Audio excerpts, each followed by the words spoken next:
Hello everyone, আসসালামু আলাইকুম।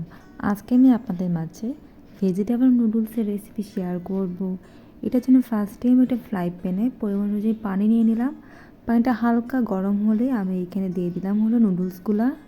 আমি এখানে কোকোরা নুডলস ব্যবহার করেছি।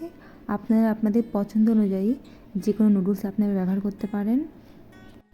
আমাদের প্রায় নুডলসটি বয়েল হয়ে এসেছে। এখন আমি একটা ফ্রাই প্যানে পরিমাণ অনুযায়ী তেল দিয়ে নিলাম।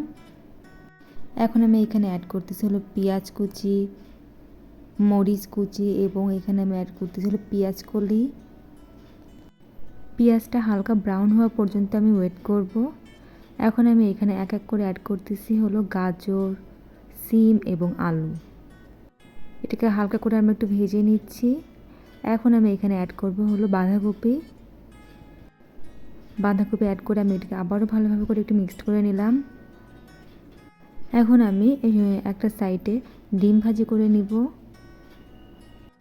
এইটা অপশনাল, আপনারা ডিম দিতেও পারেন, নাও দিতে পারেন, বাট আমার কাছে ডিম দিলে অনেক বেশি মজা লাগে খেতে। এটা আপনারা আলাদাভাবে ভেজে নিতে পারেন, বাট আমি একসাথেই সব কিছু করছি। এখন ডিম এবং সবজিগুলো আমরা একসাথে মিক্সড করে নিব। আমাদের মিক্সড করা হয়ে গেছে। এখন আমি এখানে আগে থেকে বয়েল করে রাখা নুডলসগুলো অ্যাড করে নিচ্ছি। এটা আমি আলতোভাবে নাড়বো যেন নুডলসগুলো ভেঙে না যায়।